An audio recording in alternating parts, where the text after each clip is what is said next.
Hi అండి, welcome to Matangi kitchen. ఈరోజు మన ఛానల్లో వెనిలా బేస్ కేక్ ఎలా తయారు చేయాలో చూద్దాం. కేక్ బాగా పొంగి ప్లఫీగా రావాలంటే వీడియోని చివరి వరకు చూస్తూ నేను చెప్పే టిప్స్ని ఫాలో అయిపోండి. ఇంకా లేట్ చేయకుండా వీడియో స్టార్ట్ చేసేద్దాం. మందపాటి ప్యాన్ అయినా కుక్కర్ అయినా తీసుకుని ఇలా 1 కప్ వరకు సాల్ట్ వేసి ఈ విధంగా సమానంగా స్ప్రెడ్ చేసుకుని దీన్ని లో టు మీడియం ఫ్లేమ్ లో ప్రీహీట్ చేసుకోవాలి.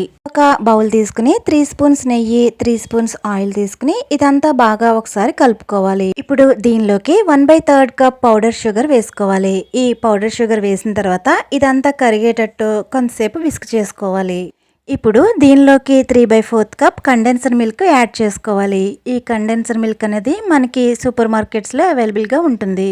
ఇదంతా బాగా మిక్స్ చేసుకున్న తర్వాత ఈ బౌల్ని పక్కన పెట్టేసి 1/2 కప్ వరకు మిల్క్ తీసుకోవాలి. దీనిలోకి 1.5 spoon vinegar, 1 spoon vanilla essence వేసి ఇదంతా బాగా మిక్స్ అయ్యేటట్టు కలుపుకుని దీన్ని పక్కన పెట్టి ఉంచాలి. ఇప్పుడు ఒక బౌల్ తీసుకుని దానిలో స్టైనర్ పెట్టుకుని 1.5 కప్ వరకు మైదా వేసుకోవాలి. దీనిలోనే 1.5 teaspoon baking powder, 1/2 teaspoon baking soda వేసి ఇదంతా ఒకసారి కలుపుకుని జల్లించుకోవాలి. ఇప్పుడు దీన్ని పక్కన పెట్టేసి మనం ఇందాక కండెన్సర్ మిల్క్ వేసిన బౌల్ ఉంది కదా, ఆ బౌల్ తీసుకుని ఇప్పుడు దీనిలోకి మనం ఇందాక వెనిగర్ వేసి పక్కన పెట్టుకున్న పాలని 7-8 స్పూన్ల వరకు వేసి బాగా కలుపుకోవాలి. ఇప్పుడు దీనిలోకి పావు వంతు మైదాని వేసి మళ్ళీ ఒకసారి కలుపుకోవాలి. ఇక్కడ చూపిస్తున్న విధంగా విస్కర్ తో లమ్స్ ఏమీ లేకుండా బాగా కలుపుకున్న తర్వాత మళ్ళీ పాలని ఒక 5-6 స్పూన్ల వరకు వేసి కలపాలి. చూస్తున్నారు కదా, కొంచెం పాలు, కొంచెం మైదా, మళ్ళీ కొన్ని పాలు, మైదా, ఇలా మొత్తం అయ్యేంత వరకు ఇదే ప్రాసెస్ ని కంటిన్యూ చేస్తూ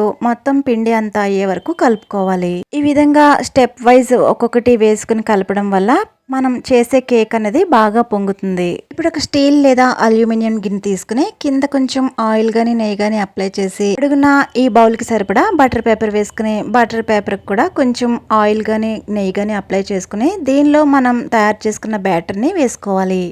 ఇలా బ్యాటర్ మొత్తం వేసుకున్న తర్వాత 2-3 సార్లు ట్యాప్ చేసుకుని మనం ప్రీహీట్ చేసుకున్న ప్యాన్లోకి దీన్ని పెట్టుకోవాలి.